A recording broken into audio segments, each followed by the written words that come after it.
Hey everybody, I just got back to Hong Kong from LA and I have a new bluboo phone waiting for me. This is the bluboo S8. So you might remember that right before I was leaving for LA last week, I was rushing to unbox this phone, the bluboo S1. So this one surprisingly took good photos, so I'm excited to test the bluboo S8. I am actually flying to Seoul in Korea again later this evening. So I have another phone coming this afternoon. It's a Meizu M7 Note. So I'll be unboxing that when I'm in Korea. This one, I'll get it out of the way in Hong Kong. So the S8, as the name implies, it's a clone of the Samsung Galaxy S8. It has the same 18:9 aspect ratio. And, and don't just say I'm just insulting the company. Even the marketing campaign, if you look at all the photos, it just implies it's just like the Samsung Galaxy S8. So this seems to be a pretty bare bones unboxing. Okay, so you have a SIM ejector tool, a rubber case, papers. Oh nice, a protector. It's plastic, a screen protector, not tempered glass. And then a note, a thank you note from Sky Lee, CEO of bluboo. And now, a headphone jack to USB-C adapter. So this phone doesn't have a headphone jack. I am not liking that trend. So USB-C to charge. And a power outlet. This is the China leg, which can also be used in Korea and Europe, I think. Okay. Oh man, there isn't that plastic film on the screen that I love peeling off so much. Instead, it's just this little thing, so... Okay. Oh, I like the back. It's, I believe it's glass. It's kind of shiny and reflective. Fingerprint reader below the dual cameras. I'll have to check to see if this is a real dual camera or not. Okay, so let's put it side by side with the obvious influence of Samsung Galaxy S8. Pretty impressive considering this phone it's a heck of a lot cheaper. I don't have the exact price on me. I will have it later in the video and also the link in the description. But so you look at the top bezels, it's a little bit larger than the Samsung Galaxy S8, but not by that much. The bottom bezel, same thing, it's a little bit taller. The phone has a very obvious curved glass back, so it's actually not symmetrical like on the Samsung device, because on Samsung device the back and the front curve at the same time to meet in the middle. So that is not the case with the bluboo S8. You see that the back curves a lot more. Feels really good in the hand of the phone. So let's put them side by side really quick. So this is next to the Samsung Galaxy S8. You see that the bluboo S8 it's a little bit wider, just by a tad, and it's virtually same height. The screen is, wow, it's almost the exact same screen size, I think. Let me get English on there. So let's compare this to the Vivo V7. This phone's back is so nice. I love this matte metal finish. So this is also a slim bezel 18:9 phone. So you compare the two side by side. So Vivo's bezels are actually a little bit slimmer on the bottom and a little bit slimmer on the top. In fact, are the Vivo bezels slimmer than... Yeah, the Vivo bezels are about the same size as the Galaxy bezels. So I did a hands-on on this too if you're interested in watching. Please just go back to my history. So yeah, well, the bluboo S8 feels really good in the hand. This is the bluboo S1. So it's interesting, they released two new phones with two different design features. So this is obviously inspired by the Xiaomi Mi Mix, and then this is inspired by the Galaxy S8. So bluboo, they have a very unique Android skin, although it's mostly stock actually. There's not a lot of bloatware, but you see how the app icons are quite different from, like the Gmail icon. That's definitely not how Google likes it. So this is bluboo's own skin. I'm not sure what I think of it yet. I will try it out on S8. So I'm gonna try it out in Hong Kong this afternoon, and I'll probably do the video. If I don't have time, I'll do the video in Seoul and upload it when I'm in Seoul. I'll be in Seoul in like 10 hours, so I'll be back. Okay, I'm back. So I played with the bluboo SA for about 2 hours, and I'm liking the phone's hardware a lot. Mostly, you know, the screen, the 18:9 aspect ratio. So let's talk hardware a little bit. You have a 5.7-inch display. On the bottom of the device is a USB-C port and a single speaker grill, no headphone jack. On the right side of the device is just a single power button, top SIM tray, and then on the left a very thin volume rocker. So that's it. It's a pretty bare bones design. On the back you have dual cameras and a fingerprint reader. I quite like the location of it right under the dual cameras. It looks pretty good. So the camera, the specs look good on paper, but unfortunately it doesn't perform that well. I'll get into that later. So let's dig into device info, which is what I usually do. It's just to check out the specs, you know, officially, because you can't always go by the website. So you have the display. It's a 1440 by 720 panel. So the device has 32 gigs of internal storage and only 3 gigs of RAM. So that's kind of low. But this phone is only selling for about 150 bucks actually. So it's very, very cheap. So you see here, 3 gigs of RAM, 32 gigs of internal storage. You only get about a little over 20 out of the box. I downloaded a few apps, so you get maybe like 23, 24 gigs of storage out of the box.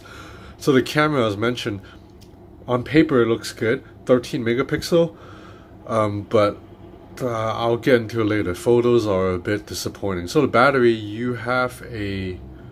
Okay, that's not right. I'll check the site. Okay, so the battery inside is a 3450 milliamp. So that should be very good to power this device all day, considering it's only a 720p display. So let's talk about the obvious. Yes, this phone looks just like the Samsung Galaxy S8, clearly influenced by it, and you know, it looks really good. I mean, yeah, it's not original at all, but this design looks great. It feels very good in the hand because of the 18:9 aspect ratio, so it's easy to grip. I can reach all the way across, and you can even bring down a notification tray by swiping anywhere on the screen, which is great. So now there is something I want to point out, which is quite interesting. Earlier in my hands-on, I mentioned that bluboo has a very unique take on the software. I mean, earlier during the unboxing, I mentioned that bluboo has a very unique software, which I showed you in the bluboo S1. But the bluboo S8 has a completely different software. I haven't put a skin on this yet. This is how the software looks. So it looks completely different from the software on the S1. It's like almost like it's like two different companies. See, like on the S1, you can't bring down a notification shade by swiping from the middle, but here you can. So I think I prefer the S8 software actually. It's very bare bones, so I just looked inside. There's no gesture shortcuts whatsoever. So for example, I can't double tap on the screen to turn it on. I can't draw a circle to bring up flashlight. I can't do any of that. It's very bare bones, but unfortunately there's a lot of bloatware. So you look in the apps, these are all the systems apps. I mean, look at how many there are. Like a lot of them, it's like useless. Like free share, anti-theft, and then this keyboard. It comes with this Kika keyboard, which is terrible, and I can't delete it. So it's a system app, so I can't delete it. And just like clone, and then there's like this thing called freeze. I think what it does is, let me turn it back on. So I turned it off already. Freezer. So the freezer, basically what it does is lets you put an app in there, and I'm assuming it puts it to sleep. It will make your phone go faster. But then why not just let me delete the app? Or why do I need to freeze the app for the phone to go faster? If the app it's not running at all, it shouldn't affect my phone, right? So I have no idea what this freezer thing is. So I just turned it off in the setting. So pretty bare bones setup. Let's check out the screen, because obviously if you're getting a phone with slim bezels, one of the best parts is you get to watch full screen media on it. Unfortunately, this phone doesn't give you the option to crop videos into 18:9 format to fill up the whole screen. So when you're watching something, when you're watching a video, so you end up seeing two black bars on the side, which is letterboxing, because most videos on the web is still 16:9, so it's not built to fill up the whole screen. On the Vivo V7 and the Samsung Galaxy S8, they give you an option to tap a button to fill up the whole screen by cropping a little bit off the top and bottom. Some people don't like that, but I like it. I think if you have a phone that's almost bezel-less, I don't want these giant black bars. So you are able to hide the navigation buttons by just tapping the buttons, and after that, Instagram stories look great because Instagram stories actually fill up the entire screen, unlike YouTube videos. So somebody left a comment saying I'm like obsessed with Instagram. I mean, I'm not, but I just feel like if I'm testing a phone and I need to show a full screen video, then Instagram, it's quite good, right? Because this is the most immersive as you can get.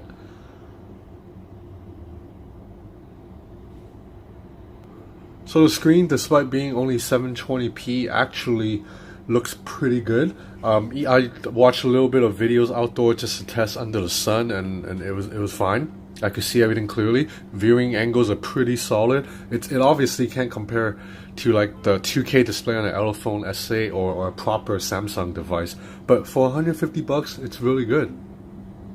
Okay, so we gotta do my usual K-pop audio test. So right now this is a 50% volume, so the speaker is pretty weak because like I can't even hear anything right now. Let's go to max volume. Yeah, so even in max volume, it's really low and you can easily muffle the speaker.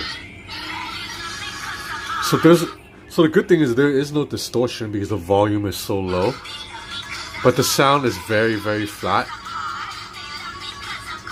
So you have to go to probably 100% if you're watching this outdoors, or even, because right now I'm at 50 and I can barely hear this. So the speaker, it's very weak, but if you use earbuds or headphones, no problems at all. So now let's move on to the camera. So the specs are actually 13 megapixel main lens with a supposedly 3 megapixel second lens and a 8 megapixel selfie camera. The selfie camera is actually pretty good, and they even give you the option to, they even copy the filters from Samsung. So see, so I'm able to put a filter on myself. So I think people who love Snapchat filters might like it. So because of the dual cameras, you can do bokeh, but again, the bokeh effects does not look good. It just looks quite blur, like the artificial blur. So I'll take a sample shot right now. Okay, so I just took the picture. So first, bluboo insists on putting this watermark on the corner that I don't think you can get rid of. It's probably a bug. I'll probably be able to get rid of this after a software update.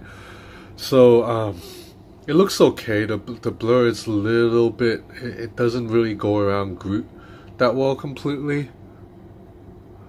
Daylight photos, let's look at some samples. Daylight photos are decent for a $150 phone. Like, I think this picture of the cat here, it's a little bit muted. In real life, the cat's a lot more pink.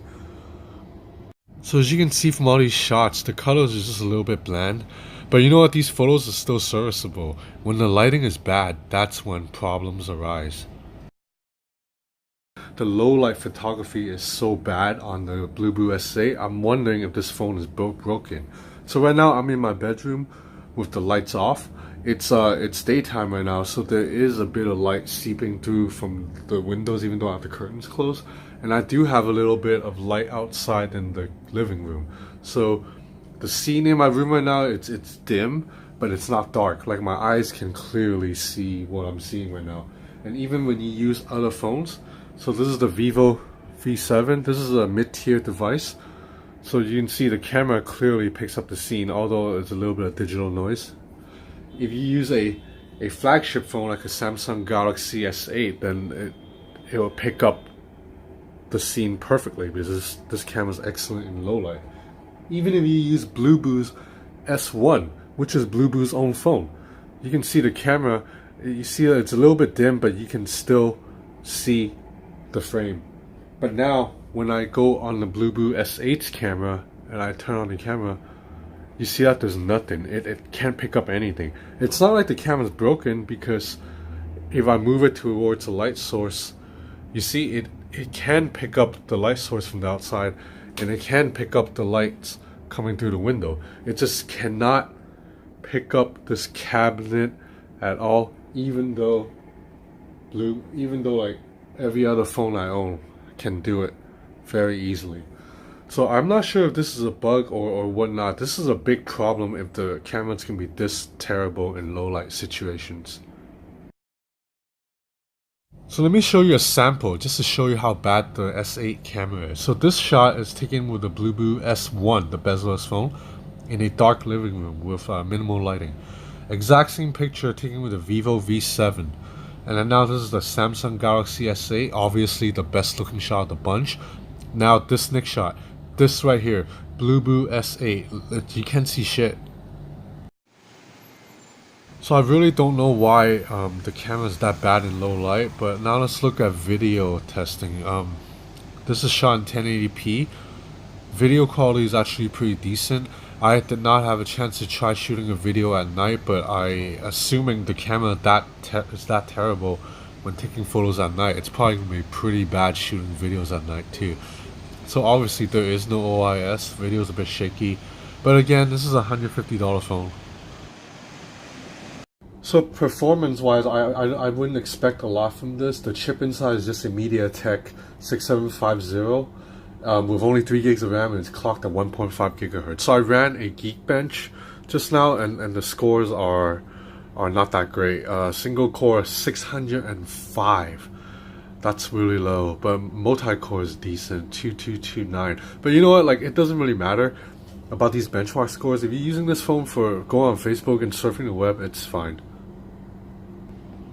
So you are able to jump between apps by double tapping on the square button, but you see that it's not as fast as on most other phones when it jumps around the apps, but overall it's okay. Now let's check out gaming performance. So right now I'm running Asphalt Extreme. This is one of the most graphic intensive games in Android, and I don't know if you can see through the video, but you can definitely see that the graphic quality, it's a little bit inferior to when I run this game on other phones. The frame rate's also a little bit jittery, and obviously the sound, the speaker is just so weak that it's very easily muffled. So right now I can't even hear anything. Let's turn off the volume. So now this is max volume.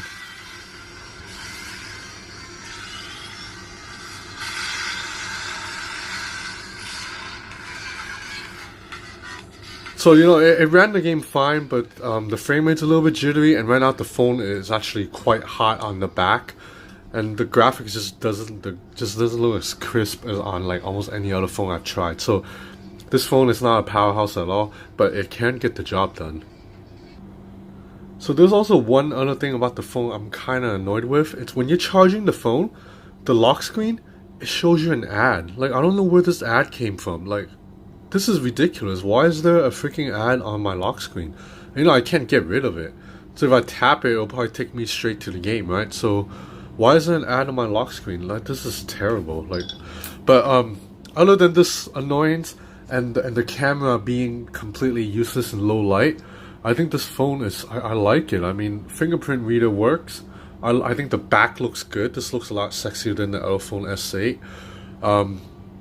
And obviously not an original design, but man, like it's curved around the back, and the screen, the front slightly curved, so it feels really good in the hand. It feels really sturdy. Like, for 150 bucks, this does not feel cheap at all. Now obviously when you start playing heavy games and taking photos, then you'll see, okay, this is why this phone's 180 bucks, but 150 bucks. But just looking at the screen, if you're holding this in public, people might look at this and think it's like a new flagship phone, like something you just pay like $700-800 bucks for. So this is the bluboo S8. I will test it out a little bit more when I'm in Seoul and maybe do another video. I have a lot of phones, so I don't know if I could do a second video on this. I have the Meizu M7 Note coming in like an hour, and then in a few days actually I'm gonna get my hands on a Huawei Mate 10. So I have a lot of stuff to test, but thanks for watching.